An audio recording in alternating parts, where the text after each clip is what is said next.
Muy buenas, soy Marcos Vázquez y hoy toca una nueva entrevista aquí en Radio Fitness Revolucionario. Hablo con Rosa Molina, psiquiatra, creadora del podcast De Piel a Cabeza, junto con su hermana Ana Molina, que también ha estado en el podcast hace tiempo. Rosa ha publicado recientemente su libro Tus microtraumas, cómo identificar tus heridas emocionales para que tu pasado no condicione tu futuro, y esta será la temática principal de la entrevista.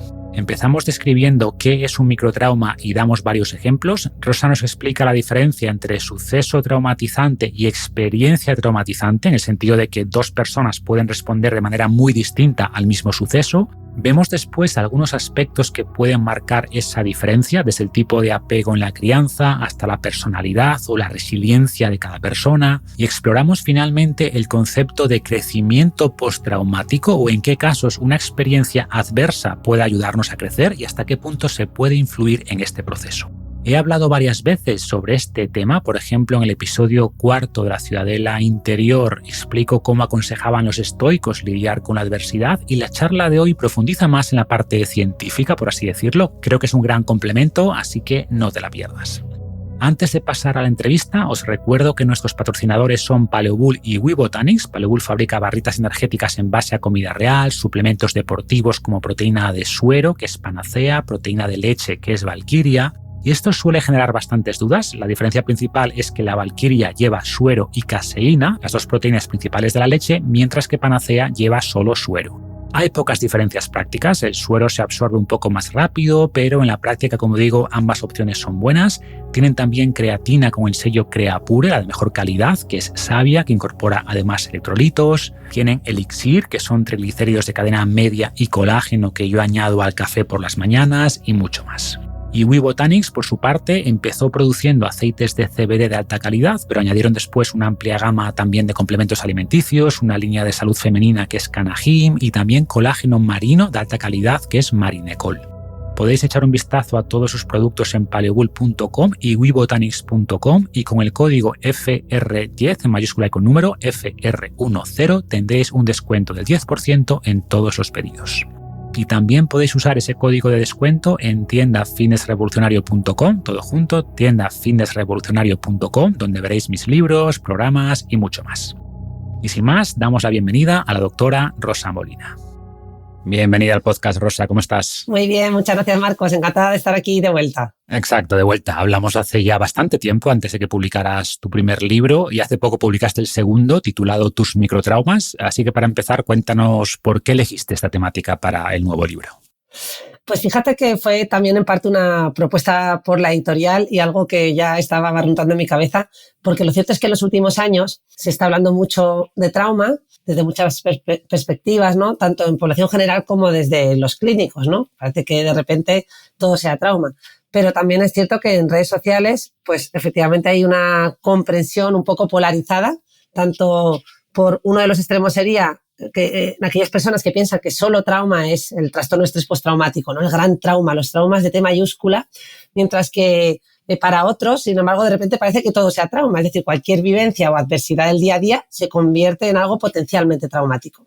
Así que bueno, en un diálogo con la editorial, pues llegamos a la conclusión de que podría ser, ¿no?, un tema interesante de abordar para clarificar y lanzar un poquito de luz sobre este tema tan importante, ¿no?, y que tanto marca nuestras vidas. Muy bien. Pues si te parece, empecemos por las definiciones. ¿A qué llamamos microtrauma y cómo lo diferenciamos de un trauma con T mayúscula? ¿Cuál sería la diferencia? Pues bien, esos traumas con T mayúscula serían aquellos a los que efectivamente con los que estamos más familiarizados. A mí me gusta llamarlos también traumas de alto voltaje, que significan una amenaza para la vida y que terminan produciendo o tienen el potencial de producir una experiencia traumática que da lugar a una fragmentación, ¿no?, de nuestra salud psíquica, ¿no? Y aquí podríamos pensar, pues, en esos grandes eventos como pueda ser un atentado, pues, una violación, ¿no?, que todos asociaríamos con esa situación de vulnerabilidad en la que nos deja y en la que nuestra vida se ve amenazada. Sin embargo, estos otros tipos de traumas con T minúscula, serían traumas que aparentemente no vienen a cuestionar o a poner en jaque, ¿no?, nuestra supervivencia, pero sí la ponen en otro sentido. A lo mejor no de esa manera tan aguda o inmediata, pero en el largo plazo nos puede llegar a dejar la misma huella que un trauma con T mayúscula. Ponemos ejemplos. Pues, por ejemplo, una situación de bullying escolar. Yo creo que esta es fácil de entender, ¿no? Esa vivencia de rechazo que siente la persona, que le deja totalmente vulnerable, que viene a tambalear su autoestima y que termina impactando en cómo esa persona en la vida adulta se va a relacionar, cómo se va a entender a sí mismo, ¿no? Cómo va a entender al otro y cómo va a ver el mundo, porque ha venido sellado por la huella de esa experiencia dolorosa que ha venido a dañar sus cimientos, ¿no? Así que, bueno, ese sería un pequeño ejemplo, pero al final mucha gente se pregunta ahí, ¿por qué son dañinos esos microtraumas entonces, ¿no? Si son menores, ¿no? Es porque, ¿por qué llegan a erosionarnos de esta manera? Pues fíjate que esto depende de diversos factores. Por ejemplo, va a depender de la acumulación, ¿no? En algunos casos, de gente que ha tenido diversas experiencias y que un evento aparentemente microtraumático en otra etapa de la vida hace que termine de romperse. También por la repetición, ¿no? En el bullying podríamos ver patrones de repetición, una misma experiencia que tiende a repetirse en el tiempo. También influye el contexto y la vulnerabilidad, ¿no? No es lo mismo que nos pille en un entorno que en otro, ¿no? Podemos vivir en un entorno que ya sea más vulnerable y que nos predisponga más a que podamos rompernos de esta manera. También va a depender, por supuesto, de la sensibilidad individual, ¿no? De nuestra disposición temperamental, por las experiencias previas que hayamos vivido y todo lo que también hayamos desarrollado. Y por último, pues el apoyo y los recursos que tengamos, ¿no?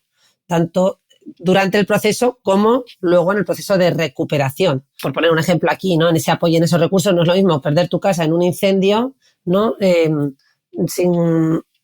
Y que tengamos apoyo y recursos para recuperarnos de este proceso a que de repente de buenas a primeras nos veamos en una situación de calle, ¿no? Que no tengamos ningún tipo de apoyo, que nadie nos pueda validar la situación y que nadie nos pueda acompañar. Es muy importante ese aspecto individual que comentas, ¿no? Ya decían los estoicos que no es lo que nos pasa, sino cómo respondemos. Y en este sentido, diferencias en el libro entre suceso traumatizante y experiencia traumatizante. ¿A qué se refiere y cuál es la relación? Sí, claro, porque sucesos traumatizantes merece la pena recalcarlo en el sentido de que se refiere al suceso en sí, ¿no? Que tiene el potencial de causar trauma. Puede ser un incidente único o una serie de eventos relacionados, ¿no? Un accidente grave, un desastre natural, una situación de abuso o de violencia, una pérdida de un ser querido, pero el énfasis estaría puesto en el evento en sí. Es decir, todos podemos intuir más o menos qué tipo de sucesos podrían tener un mayor o un menor potencial de ser traumáticos. Mientras que cuando hablamos de experiencia traumática nos centramos más en la persona en sí, en cómo esta persona percibe, procesa y responde a ese suceso traumatizante. Es decir, aquí ya en la experiencia traumatizante estamos incluyendo el aspecto subjetivo del propio individuo. Es decir, dos personas que experimentan un mismo suceso traumatizante pueden reaccionar de manera diferente. Por tanto, por concluir, es eso. En la experiencia incluimos el componente subjetivo, en el suceso nos limitamos a describir el suceso en sí. Esto es muy importante, Marcos, porque al final, claro, no todo suceso tiene por qué generar una experiencia traumática. Un claro ejemplo lo vemos en el incidente de las Torres Gemelas, ¿no? No todo el mundo, el 100% de los sujetos que perdieron familiares allí o que estuvieron cerca o que vivieron aquel evento, ¿no? Que les tocó, desarrollaron luego un trastorno de estrés postraumático, ¿verdad? Claro. De hecho, fueron los mínimos, porque Carmelo Vázquez, que es un autor, un psicólogo de la Universidad Complutense que ha hecho estudios sobre esto, viene a señalar que de hecho lo que nos caracteriza no es la vulnerabilidad, sino la resiliencia, y que eventos como estos muestran que solo un porcentaje pequeñito de la población, aunque la gran mayoría tuvo lo que serían los síntomas agudos del trauma, una situación de estrés agudo, lo que fue en el largo plazo el desarrollo ya de un trastorno, esto fue un porcentaje muy pequeñito de personas. Sí, y bueno, esto ya es un trauma en toda regla, ¿no? Lo de las Torres Gemelas y tal, pero conocerás el trabajo de Emily Durkheim, el sociólogo que documentó la paradoja de que situaciones terribles compartidas, como puede ser una guerra, pues no solo no producían los grandes traumas que uno esperaría, sino que de repente había menos suicidios, menos depresión, menos problemas mentales, porque generaba quizás un sentimiento como de supervivencia, de solidaridad, de cohesión social, que muchas veces están ausentes cuando las cosas en general van bien o no hay ninguna gran amenaza. Y la paradoja sería esta, ¿no? Que experiencias dolorosas compartidas podrían tener ese efecto positivo en la salud mental y que es un ejemplo de esa resiliencia grupal. Qué bueno, ¿no? Qué buen matiz, Marcos, porque justo es eso. Estas investigaciones muestran estos aspectos que tú has mencionado, ¿no? Que analizan también las emociones positivas que surgen en el grupo. Estas mismas que has descrito, ¿no? De cohesión, de pertenencia, de lucha, de superación. Y es muy bonito, ¿no? Muy interesante, que a veces parece que solo ponemos el foco en un aspecto y nos olvidamos del otro. Claro, porque muchas veces el papel traumatizante de una experiencia viene de que te aleja del grupo. O sea, ¿qué es el bullying? Pues es exclusión del grupo, ¿no? Y esto deja una herida profunda porque desde un punto de vista evolutivo esto es lo peor que te podían hacer. Expulsarte del grupo era una sentencia de muerte y por tanto todo lo que sea rechazo social, reducción de tu estatus, etcétera, pues va a dejar una huella, ¿no? Y siguiendo con el tema del impacto individual, hay aspectos más ligados a la personalidad, que luego quiero comentar, que son más innatos, ¿no? Si eres más resistente o no, pero hay también aspectos más ligados a la crianza, sobre todo al tipo de apego que hablas mucho en el libro. Así que cuéntanos un poco los tipos de apego que existen y cómo influye después en la forma en la que nos influyen las experiencias traumatizantes. Pues vamos a ello. Una cosa que te estaba escuchando hablar del bullying, déjame que lo comente también porque me parece súper interesante esto que has comentado de que al final el rechazo en el grupo, ¿no? Es una herida, ¿no? De muerte en el fondo, porque no pertenecer al grupo nos dejaba en una situación de vulnerabilidad, ¿no? Y de indefensión y por tanto teníamos más probabilidades de morir. Fíjate si esto es así, que hay hipótesis que apuntan a que evolutivamente esto tiene, ¿no? Esa sería la explicación evolutiva de por qué cuando nos sentimos rechazados se activan en el cerebro las mismas regiones cerebrales que cuando experimentamos dolor físico. A mí esto me parece fascinante, ¿no? Es como experimento este dolor de la misma manera como si me estuvieran dando una patada. Sí, sí, y de hecho usamos la misma terminología, ¿no? Decimos, me rompieron el corazón, hirieron mis sentimientos. Yo siempre digo que las heridas emocionales pueden tardar mucho más en curar que las físicas, ¿no? Si te rompes un hueso, pues oye, en unos meses seguramente estés como nuevo, pero si te rompen el corazón, igual tardas años o hay gente que no se recupera nunca. Totalmente, totalmente. De hecho, luego cuando investigan por qué ocurre esto, ¿no? Y van un poquito más allá sobre qué ocurre en el cerebro, dicen que una de las diferencias es que cuando tú te rompiste la pierna, te es muy difícil 10 años después poder evocar ese dolor. Sin embargo, cuando te rompieron el corazón, eres todavía capaz de evocar ese dolor, ¿verdad? Te vuelve a dar esa punzadita cuando tú lo recuerdas, puede llegar a darte esa punzada en el corazón. Es decir, es más fácil de reproducir una herida emocional que una herida física, ¿no? Pasado un tiempo largo. Sí, sí, tal cual. En fin, lo que no tenemos de momento es una aspirina o un analgésico o un antiinflamatorio que sea capaz de tratar este dolor. Por eso todavía hay muchas cuestiones sin resolver, pero sin duda es un campo fascinante, ¿no? Pero vamos a tu pregunta del apego, que me he ido y quería volver porque me encanta, ¿no? Ese otro campo. Pero efectivamente el apego es una característica innata que traemos, ¿no? Los seres humanos desde que nacemos y que tiene que ver con nuestra capacidad para vincularnos con nuestros cuidadores principales, generalmente los padres, ¿no? Es decir, que nos viene de serie. Y parece que además la evolución ha influido en todo esto, ¿no? Por eso los bebés nos parecen tan tiernos, tan bonitos, con su carita redondita, sus mejillas enrojecidas. Todo eso hace que nos nazca, ¿no? Esta relación de apego todavía como que se acentúe más. Pero ese apego, refiriéndose al vínculo emocional únicamente, ¿no? Sería como el término más genérico. Luego lo diferenciamos en tipos de apego y hablamos de apego seguro o apego inseguro, ¿no? El apego seguro tendría que ver con nuestra capacidad, en este caso como cuidadores, para responder a las demandas de nuestro bebé, ¿no? De una manera coherente y consistente.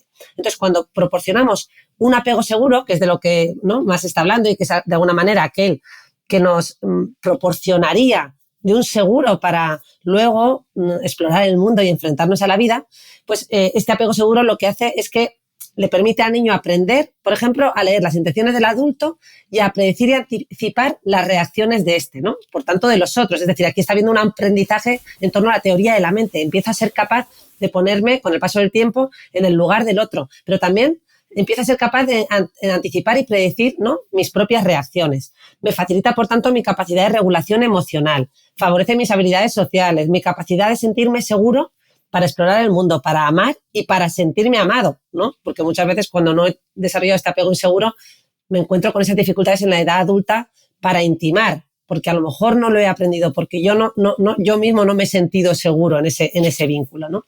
Así que bueno, es un campo fascinante. Fíjate que Peter Fonagy, uno de los grandes autores, por supuesto no he mencionado John Bowlby y Barry Ainsworth y todos los de la teoría del apego, pero Peter Fonagy parafraseó el famoso aforismo pienso luego existo por fui pensado o fui mirado, es decir, estuvo en la mente de otro, luego existo, porque en realidad no existimos si no hay un otro. O sea, la mente no emerge de un solo cerebro, emerge como mínimo de la interacción de dos cerebros. Es decir, el bebé necesita ser pensado y mirado por otra persona para poder construir su propia psique. Y al hablar de apego y de traumas, solemos referirnos a un apego más inseguro, a falta de atención por parte de los padres, pero también comentas en el libro, y estoy muy de acuerdo, que la sobreprotección de los niños favorece también los microtraumas, ¿no? Claro, efectivamente. El apego, yo lo menciono, sobre todo el apego seguro, porque efectivamente sería como un factor de protección frente a las situaciones adversas en la vida adulta, ¿no? O las situaciones adversas que puedan ir apareciendo a lo largo de nuestra vida. Por supuesto, no es una garantía, es decir, puedo tener un apego seguro y desarrollar, ¿no?, un microtrauma, por supuesto. Pero, por así decir, tendríamos menos papeletas, nos haría más resilientes o más fuertes o nos habría dotado de una mayor capacidad para afrontar la adversidad. Y entonces en el libro hablo de distintos estilos de crianza, ¿no? De hecho, menciono en dos polos opuestos la mano dura o el autoritarismo frente a la sobreprotección. Esa mano dura del que hablan algunos padres, ¿no? Que dicen que se refiere mucho al pasado, ¿no? Sobre cómo pues de alguna manera estableciendo límites muy estrictos, controlando de una manera muy estricta, pues estamos ayudando más a nuestros hijos. Sin embargo, si nos pasamos a un autoritarismo extremo, en realidad estamos confundiendo a veces educar bien con someter, ¿no? Y no dejar espacio para que ese niño se desarrolle de una manera más sana y no desde el miedo, porque con un autoritarismo extremo lo que estamos haciendo, sí, estamos educando, pero desde el miedo, ¿no? Y eso a lo mejor pues luego impacta en una mayor dificultad para la resolución de problemas, para ser más creativo en esa búsqueda de soluciones. Y en la sobreprotección vemos algo pues muy parecido en el fondo, ¿no? Estamos generando un caldo de cultivo que también puede ser microtraumático, ya que cuando sobreprotegemos a nuestros hijos, lo que le estamos dando es un mensaje de tú no puedes o tú no vales, te lo tengo que hacer yo, ¿no? Estamos envolviendo a los niños en algodones e impedir que a toda costa que cualquier situación adversa o peligrosa puedan experimentarla. Entonces no estamos dejando espacio para que este niño pueda tropezar y fracasar por sí mismo y por tanto aprender de las experiencias. Le estamos dejando sin darnos cuenta en una situación de vulnerabilidad. Ese niño sobreprotegido ha perdido oportunidades a lo largo de su vida para hacerse más fuerte, para afrontar la adversidad que es parte de la vida de todos, ¿no? O sea, no existe vida sin adversidad y sin situaciones difíciles. Exacto. Al final, si intentamos proteger a los menores de todo lo que les produzca una mínima incomodidad física o emocional, estamos mermando su capacidad futura de enfrentar problemas, ¿no? De lidiar con personas que piensan diferente. O sea, les estamos haciendo más frágiles y esto va a aumentar el riesgo de microtraumas, ¿no? Eso es. O sea, la paradoja que comenta Jonathan Haidt, este psicólogo social, en su nuevo libro, bueno, que no está publicado, lo ha comentado en redes sociales, pero dice que hemos sobreprotegido a los niños en el mundo físico y no los hemos protegido suficiente en el mundo digital. Y creo que tiene parte de razón, ¿no? Que hay muchos problemas ahora de ansiedad, quizá por un exceso de exposición a las redes sociales. O sea, queríamos protegerlos tanto del mundo físico que los hemos dejado abandonados en el mundo digital, sí. Y ahí puede haber problemas, ¿no?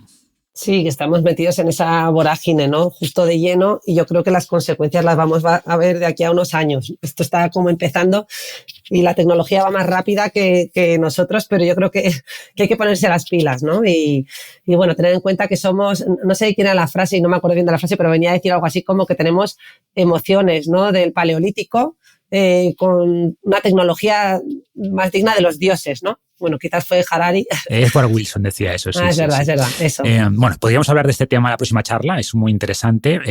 También un consejo para los padres es que no se obsesionen con el tema, ¿no? Porque la personalidad del niño tiene mucho más que ver con los genes que con la crianza. O sea, mientras no haya negligencia clara o abandono, obviamente, si se cumple el concepto de suficientemente bueno, ¿no? Y de darle al niño un apego seguro, pues al final saldrá como tenga que salir. O tienes una cita en el libro, no me apunté el autor, pero decía que los niños no recuerdan haber recibido un sostén adecuado, recuerdan la experiencia traumática de no haberlo recibido, ¿no? Es decir, sí. Dentro de un rango razonable de crianza, pues al final saldrá como tenga que salir ese concepto de nuevo de suficientemente bueno. Eso es, sí, desculpabilizar un poco a ese rol de padres, ¿no? Porque la gran mayoría, salvo en situaciones, como tú bien has dicho, de negligencia extrema, pues lo vamos a hacer suficientemente bien porque se trata de ofrecer, ¿no? De cubrir esas necesidades del niño de manera coherente y consistente, pues la mayor parte de las veces, porque ninguno somos perfectos, ninguno es perfecto, ¿no? Y bueno, pues siempre podemos fallar, pero lo importante es que seamos también además capaces de reparar. Es decir, por ejemplo, un ejemplo tonto que pongo en el libro es que incluso a veces, pues habiendo perdido los papeles y habiendo actuado de una manera pues que puede no ser la más beneficiosa para un niño, no es lo mismo no decir nada, ¿no? Y que poder reparar y explicarle al niño lo que ha sucedido y que tú también eres capaz de fallar, ¿no? Eso también es una oportunidad para ofrecer un aprendizaje. Pero efectivamente, por suerte, pues aunque es una confluencia de genética más ambiente y en ese ambiente están implicados los padres sin duda alguna, pues podemos relajarnos un poquito, ¿no? Aunque yo siempre invito a leer sobre crianza porque, bueno, pues podemos hacer mucho y no es la sobreprotección el mensaje de la crianza, ¿no? En positivo, la crianza que proporciona esa ventaja o esa seguridad al niño, ¿no? Sino pues una crianza coherente y que aprecie, ¿no?, esas necesidades del niño de manera adecuada. Bueno, pues después de esta parte más introductoria, quería pasar a hablar de algunas propuestas o ideas para recuperarnos de los microtraumas, que entiendo que en la mayoría de casos aplicaría también a traumas mayores, con T mayúscula. Y la primera duda en este sentido es si ayuda a compartir la experiencia traumática y cómo nos sentimos, o en qué casos es recomendable hablarlo con el entorno, en qué casos no. Claro, pues yo creo que podemos empezar por una frase que yo he escuchado en repetidas ocasiones en consulta.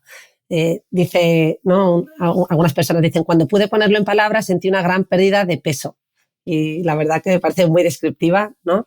Y habla bien de cómo al final pues narrar o explicar lo que nos sucede pues puede proporcionar una ayuda y puede ser una herramienta poderosa, ¿no?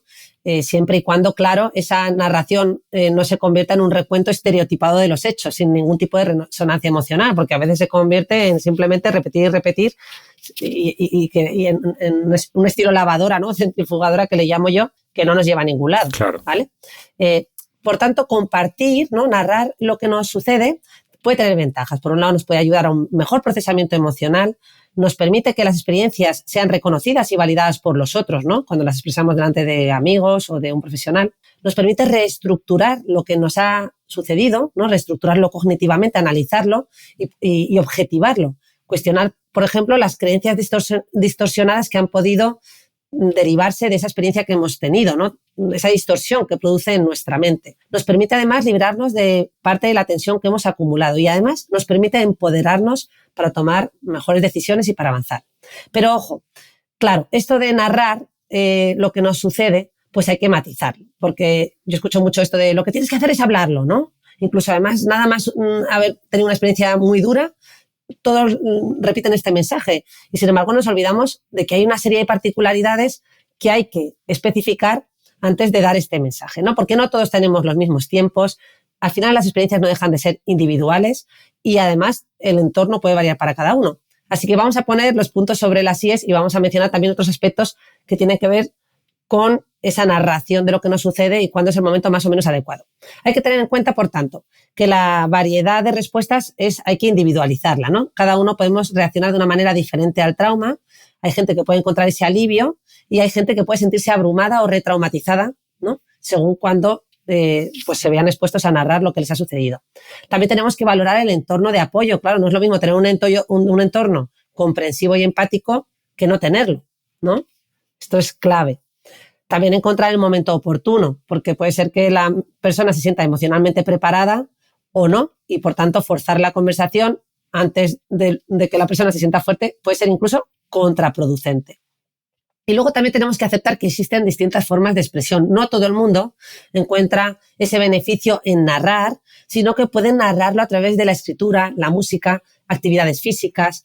Es decir, que podríamos, bueno, sí, también narrarlo, pero también a través del arte, no necesariamente con la palabra. Sí, al final el entorno siempre va a influir y puede ser un aspecto mitigador o amplificador, ¿no? Al final el grupo puede ser un apoyo, pero también un obstáculo según cada caso y por eso hay que matizar estos mensajes. Sin duda. Y apuntabas en tu respuesta a un tema en el que quiero profundizar, ¿no? Porque un aspecto crucial que comentas en el libro y que de nuevo encaja 100% con las ideas estoicas es que nuestro relato o nuestra interpretación de lo que nos ha ocurrido influye mucho en cómo nos afecta y en la posibilidad después de recuperación, ¿no? Hablas también del concepto de resignificación. ¿A qué se refiere y cómo podemos utilizarlo en este proceso de recuperación? Sí, bueno, me encanta que menciones el grupo porque efectivamente el grupo puede ser un facilitador, ¿no? Cuando, como hemos dicho, como es empático, comprensivo, nos ayuda a validar, nos ayuda a ver las experiencias de otras personas, nos permite no estar aislado, ¿no?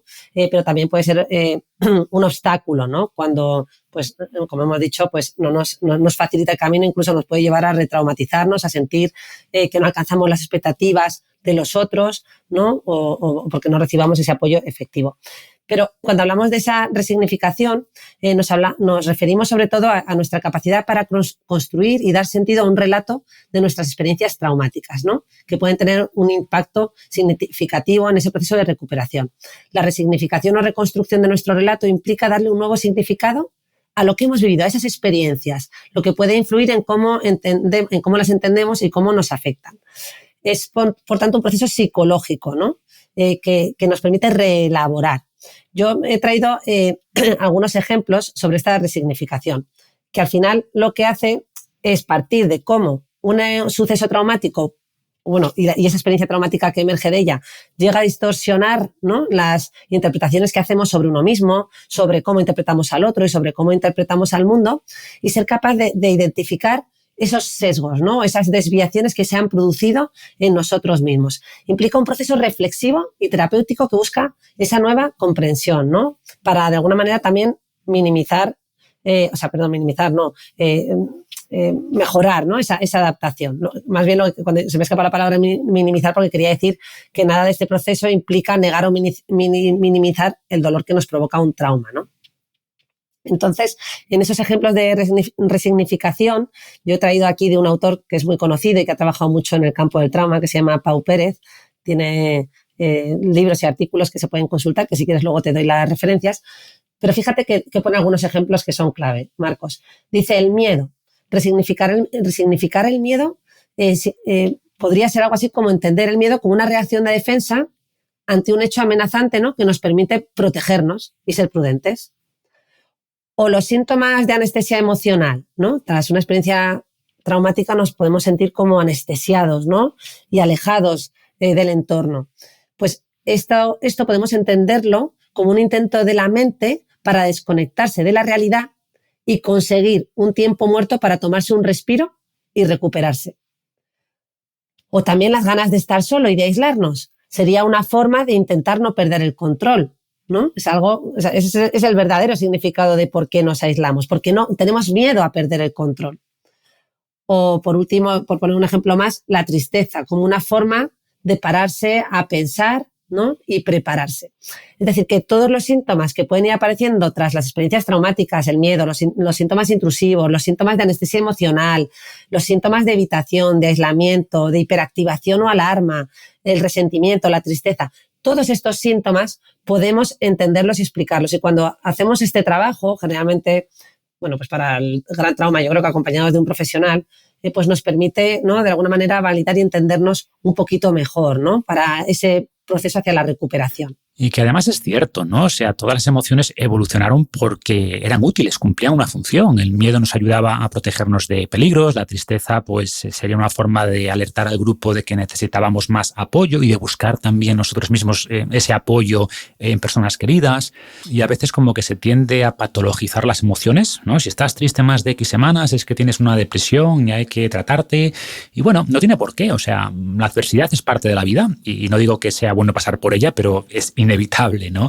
Y no hay que pensar que por tener una sensación de miedo, de tristeza, de ansiedad, pues tengo un problema mental y este proceso de reprocesar las emociones creo que nos ayuda a entender esto, ¿no? Totalmente de acuerdo, sí, así es. Y siguiendo con aspectos que modulan cómo respondemos a los sucesos traumatizantes, hablas, por ejemplo, en el libro de la personalidad resistente o de personas que resisten mejor ante esas experiencias. ¿Qué características destacas en estas personas y en qué grado crees que se nace resistente o cuánto podemos mejorar después? Sí, fíjate que este capítulo me costó redactarlo, Marcos, porque en el fondo, claro, como ahora se habla tanto de resistencia, resiliencia y parece que todo recae sobre el individuo, ¿no?, la responsabilidad para afrontar la adversidad fuera solo nuestra, ¿no? Y de alguna manera estos discursos que oímos en redes sociales a veces no son beneficiosos para el sujeto, sobre todo para aquellas personas que vemos y que atendemos con trastornos en salud mental, donde ese mensaje lo único que puede hacer es dañar al sujeto, ¿no? Porque lo que siente es como, es que todo depende de mí, es que yo no tengo fuerza de voluntad y entonces si yo estoy mal es porque yo quiero, ¿no? Entonces me costó abordar esto, pero bueno, yo creo que evidentemente hay muchos autores que han investigado esto, merece la pena mencionarlo, ver qué características nos diferencian, porque todos podemos ver, ¿no?, ciertos matices en la forma en la que afrontamos la adversidad, pero siempre sin olvidar el contexto en el que vivimos, el grupo, y por eso al final del libro introduzco el concepto de resiliencia, ¿no?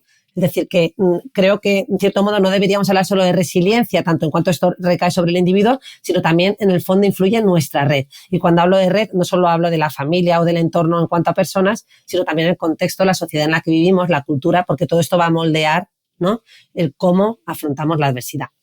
Es decir, que podríamos, por así decir, involucrarnos en luchas colectivas para crear un país y un mundo más educado, más justo, más equitativo, menos violento, y que, por tanto, nos permitiera mitigar en gran medida las experiencias traumáticas. Es decir, colectivamente podemos reducir el número de experiencias traumáticas. Totalmente. ¿No?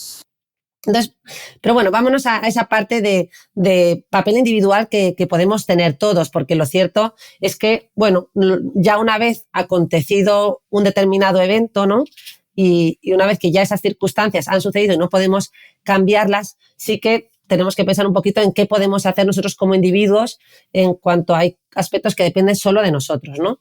Yo pongo ahí una pequeña metáfora, un ejemplo que es el del escalador de la montaña, ¿no? Que imaginamos y nos podemos imaginar a nosotros mismos como que estamos escalando una montaña, de repente viene una tormenta y unas circunstancias muy adversas y depende únicamente del escalador el enfrentar esa situación o abandonar antes porque ya no puede más, ¿no?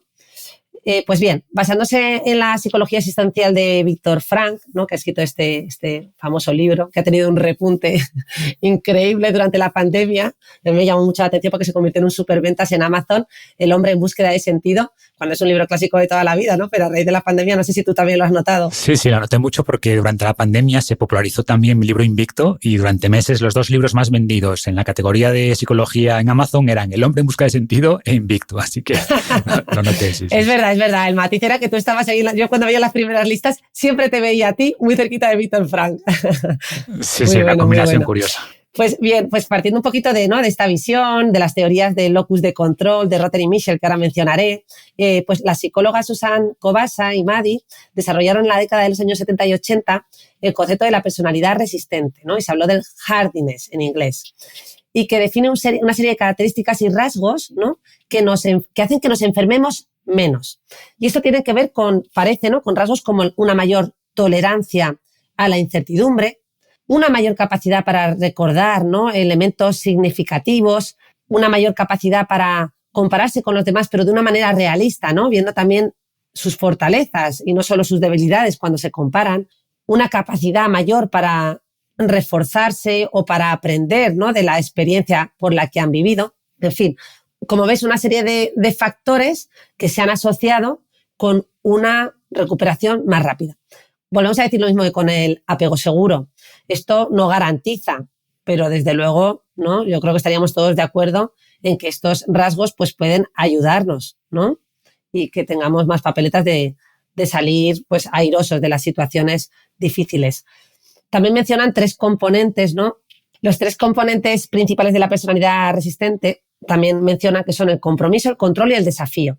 El compromiso, que se referiría a esa capacidad para involucrarnos en actividades y desafíos de la vida, ¿no?, así como la presencia de un sentido de dirección y propósito, ese propósito que nos habla Viktor Frankl en su libro El hombre en búsqueda de sentido. El control, que implica la creencia de que podemos influir en lo que nos sucede, y aquí ya retomo ese concepto que he mencionado antes del locus de control interno y el locus de control externo. Entiendo que tú has oído, ¿verdad?, hablar de esto.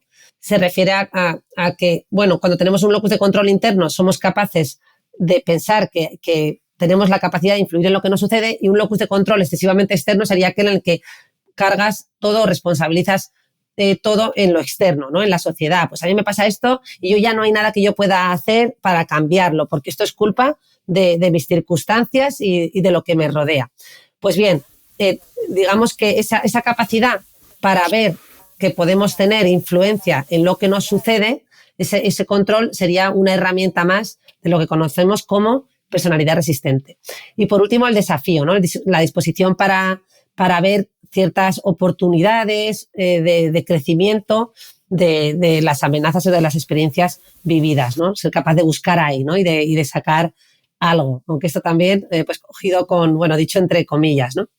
Y ya por último, Marcos, no me enrollo más, me gustaría destacar que en los artículos que hablan de este tipo de personalidades han visto que en ellas hay una menor reactividad fisiológica al estrés. Es decir, como que si como si el cuerpo respondiera de una manera más suave, ¿no? O menos acentuada. Y esto es importante porque al final, si te das cuenta, es como una variable puramente biológica o más física, que depende más ya de algo que está automatizado en tu cuerpo, que nos da un mayor equilibrio emocional y físico en los momentos difíciles, ¿no? Es como si nos descontroláramos menos. Si tú sientes que tu cuerpo está como más sosegado, evidentemente te sientes más fuerte. Claro, de hecho, normalmente lo primero es la fisiología y la emoción es una respuesta posterior a esos cambios fisiológicos, ¿no? Eso es. Y sabiendo que es imposible asignar un porcentaje, ¿cuánto dirías que influye la genética y cuánto se puede influir después en esa personalidad resistente? Sí. Bueno, yo creo que, fíjate, que casi todo lo que observamos y vemos en salud mental, y más que en cualquier otra disciplina, ¿no? Por lo menos comparando con el resto de la medicina, yo creo que en toda la medicina hay un factor de innato y un factor, ¿no?, ambiental. Pues aquí yo creo que podemos decir lo mismo, ¿no? Pero que en general en salud mental siempre hay una mezcla todavía mayor. O sea, el componente genético juega un papel, yo creo que es innegable. Nacemos con un temperamento, no nacemos todos iguales.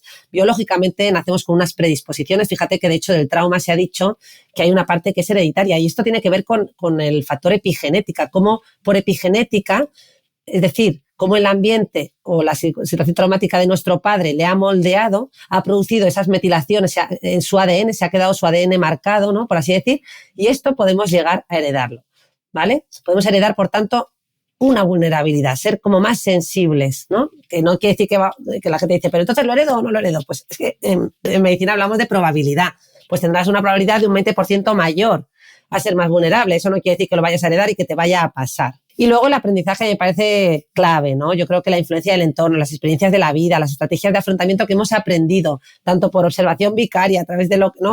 Tanto por aprendizaje vicario de lo que hemos visto, como por el propio aprendizaje, pues va a marcar mucho el cómo enfrentamos las situaciones de la vida. Entonces, yo creo que, desde luego, hay un componente genético, pero que podemos moldear y que es clave es ¿no?, esa parte ambiental, esa parte también aprendida nuestra, y yo creo que es en la que nos tenemos que apoyar, que en definitiva es donde tenemos el poder de influir, ¿no? Totalmente, igual que decías antes, que hay que trabajar en lo colectivo, ¿no?, que es 100% cierto, pero es mucho más fácil cambiarse a uno mismo que cambiar el mundo alrededor, ¿no? Entonces tenemos que avanzar en ambos frentes. Claro, y además cuando nos cambiamos a nosotros mismos, en el fondo estamos aportando nuestro grano al sistema, ¿no? No dejamos de ser un sistema y esa es nuestra aportación, y si cada uno hacemos nuestra aportación, ya estamos también haciendo un cambio social. Sí, sí. Y esto conecta con el concepto de locus de control interno que decías antes, ¿no? Que no quiere decir que no haya cosas externas que te afectan, o puede ser que tu situación sea especialmente mala sin que tengas ninguna culpa, puede ser, pero siempre puedes aplicar la dicotomía estoica y preguntarte, oye, con la situación que tengo, ¿qué puedo mejorar? ¿Cómo puedo avanzar? Sin negar que tienes problemas, reconociendo tu situación, pero poniendo el énfasis en lo que puedes controlar y actuando ahí, ¿no? Sí, y además a veces se critica mucho esta visión, Marcos, y claro, a mí me gusta recordar tanto en consulta como en redes sociales, que a veces se han banalizado estos mensajes positivos que se dan y se dice, oye, es que mira, vivimos en una sociedad que ya es traumática per se. Y lleva toda la razón, pero lo cierto es que tú en la consulta no puedes cambiar a la sociedad. Entonces, es verdad que en consulta no, la gente dice, es que mi familia, es que mi padre, es que mi hermana, es que mi pareja. Claro, pero nosotros en la consulta no podemos trabajar con ese padre, con esa hermana, ¿no?, con esa pareja. Entonces, bueno, y es totalmente válido, porque es cierto que yo creo que a nivel social y estructuralmente habría que cambiar muchas cosas y la solución no está ya en la consulta, tendría que estar en el sistema educativo. O sea, cuando alguien llega a la consulta ya vamos tarde. Yo creo que lo que hay que empezar es desde la educación, desde los parvulitos, pero bueno, ya centrándonos en lo que tenemos sobre la mesa aquí y ahora, pues ahí sí que no nos queda otra más que trabajar con la persona, ¿no?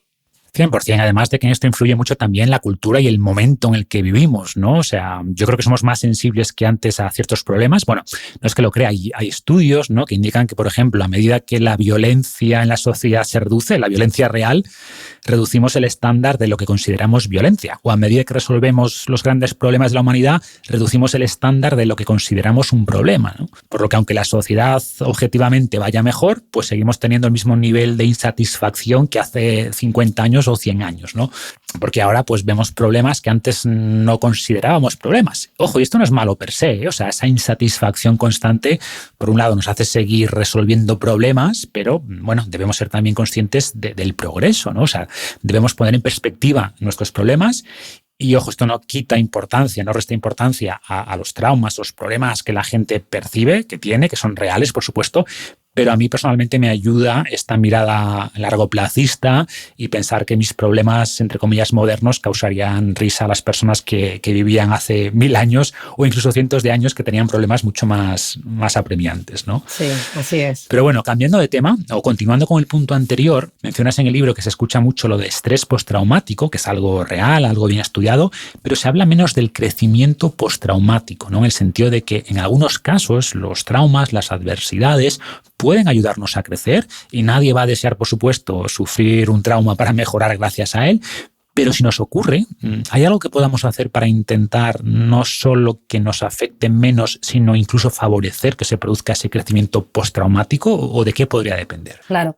Es cierto que el crecimiento postraumático se ha observado en algunas personas, ¿no? No es una reacción universal, no es una reacción que dependa de que seamos más o menos resilientes, ¿no? Sino que, bueno, pues se ha observado en algunos casos donde se ve que el sujeto sale fortalecido en el sentido de que deja de ser él mismo, ¿no? Es como, ahora he pasado este daño, pero además incorporo pues una nueva visión del mundo, pues a lo mejor he mejorado en mi filosofía de vida, en cómo me entiendo a mí mismo, he aprendido a valorar más o a priorizar más lo que es realmente importante para mi salud en general. Es decir, hay como una especie de aprendizaje sobrevenido, algo que llega a sumarme y que de alguna manera, pues claro, me prepara, ¿no? Me hace más fuerte frente a situaciones adversas que puedan surgir. Así que, bueno, yo creo que es un concepto muy, muy interesante, que todavía está en estudio, que se está analizando, para el cual no tenemos respuestas certeras, pero que lo que está claro es que ocurre en algunas personas y que, bueno, pues que es interesante, ¿no? De ver.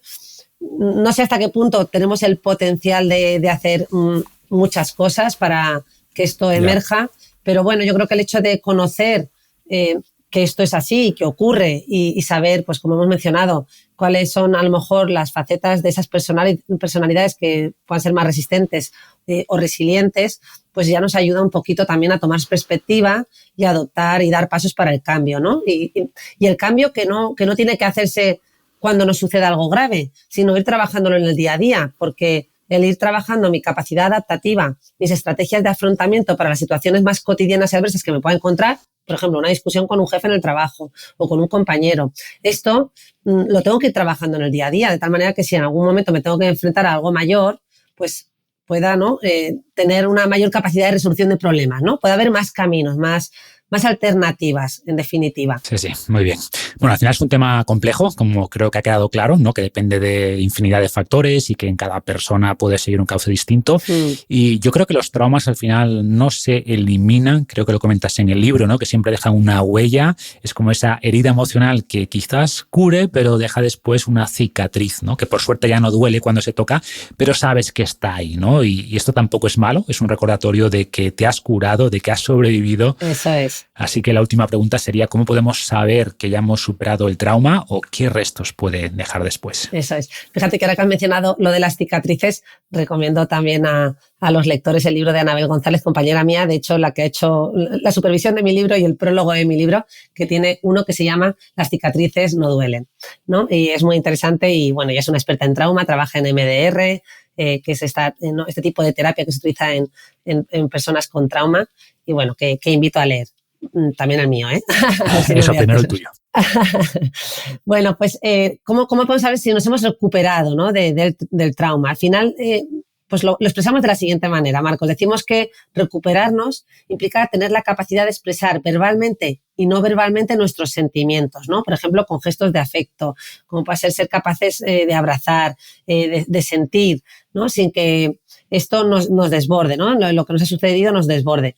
Ser capaces de transformar las vivencias pasadas en recuerdos que no sobrepasen, nos limiten o interfieran negativamente en nuestra vida futura, ¿no? Porque de alguna manera el trauma nos tiene como restringidos. Es como si no pudiera, aunque a veces incluso podamos seguir llevando una vida aparentemente adaptada, estamos restringidos, como si fuéramos menos libres, porque estamos acotados por todo lo que el trauma, los cambios que ha ido produciendo en nuestra forma, como decía antes, de ver el mundo y de entendernos a nosotros mismos. En cambio, cuando nos hemos recuperado, nos volvemos a expandir.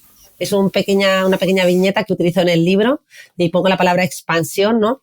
Cuando nos recuperamos, porque nos permite de vivir de una manera, ¿no? Como más plena. Y por último, decir que recuperarnos implica volver a tener conciencia de ocupar el asiento del conductor de la propia vida. Es decir, recuperar el control y la autonomía tras haber experimentado una o varias experiencias dolorosas. Esto refuerza la idea de que la recuperación no solo implica superar el trauma, sino sobre todo reconstruir una vida significativa y satisfactoria. Yo creo que nos quedamos con esto, ¿no? Es decir, puede haber una huella, pero cuando yo me he recuperado, he sido capaz de trabajarlo, recupero esa capacidad verbal y no verbal de expresarlo sin que los recuerdos me sobrepasen y siendo yo otra vez el conductor de mi propia vida y, por tanto, de vivir mi vida de una manera más significativa y satisfactoria, ¿no? Habiendo sido capaz de volverme a expandir y no estar restringido en mi día a día. Muy bien. Yo me quedo con una cita del libro que no apunté el autor, pero decía que el trauma no es una cadena perpetua, es decir, no tiene por qué ser parte de nuestra identidad ni afectar nuestra vida negativamente, ¿no? Bueno, Rosa, pues lo dejamos aquí. Un placer, como siempre, charlar contigo. Muchas gracias de verdad por tu tiempo, suerte con el libro y seguimos en contacto. Muchas gracias a ti, Marcos. Encantada de estar aquí contigo. Cuídate, un abrazo.